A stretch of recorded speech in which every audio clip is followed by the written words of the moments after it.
Around 2 million BC you are born into the frozen wilderness that will eventually be known as North America. It's all dark, you are born blind even though you aren't aware of it yet. Fortunately your mother is at your side, her huge warm body pressing like a live furnace against yours. She pushes her teeth in your face when she's hungry, which happens frequently. Even if it's hardly a 5-star supper, it keeps you alive. Now this is your world, tight, warm, dark and smelling of fur and milk. You're a cub with saber-tooth. Things are about to change quickly even though you aren't aware of it yet. Siblings swarm the tiny poorly lighted to 2 or 3 of them stumbling over one another, all paws and tails. You have no idea.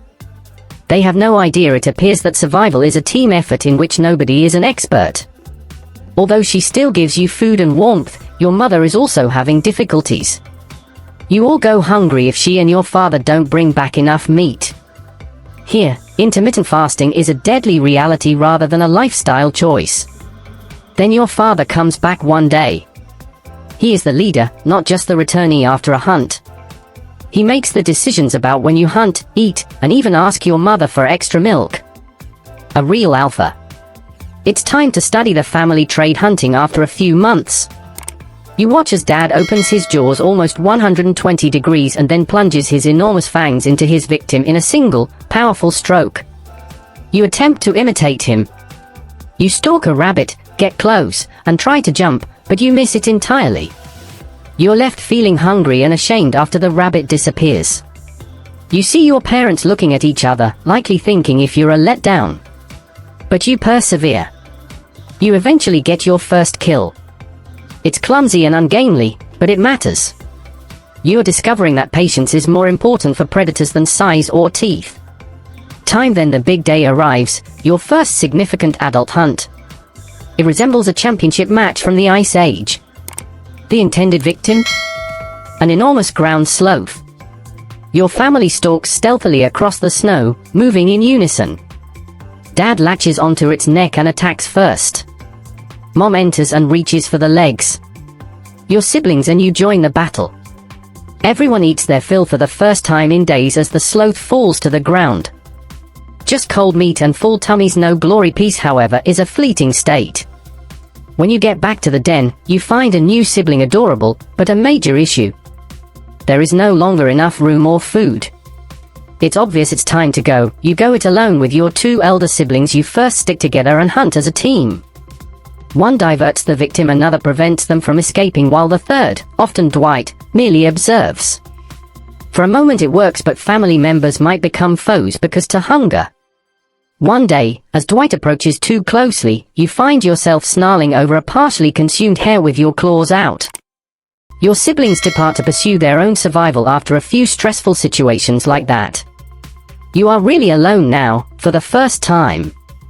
However, you've evolved. You are no longer the clumsy kid. You have strong, robust muscles. You are 5 feet long and have fully developed fangs that resemble sabers. You have keen senses and can pick up even the smallest hint of prey's scent. You move quickly. Astute. Risky.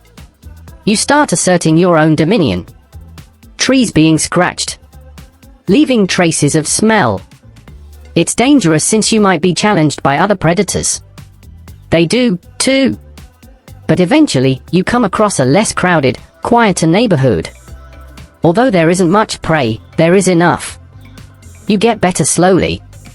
Your body's scars are evidence of the struggles you've faced and the lessons you've learned. You are an adult now. A mature saber-tooth, slender and deadly. Your canines grow to over 8 inches in length.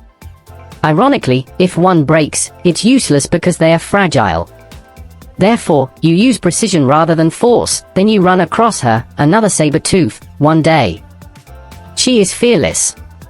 Fierce. Together, you make land claims, hunt together, and eventually raise a new litter.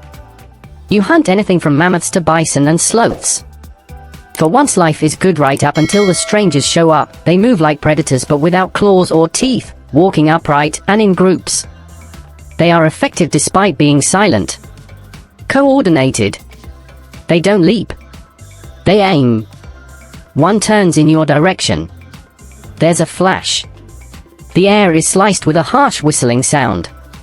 You wince. It cuts through your ear.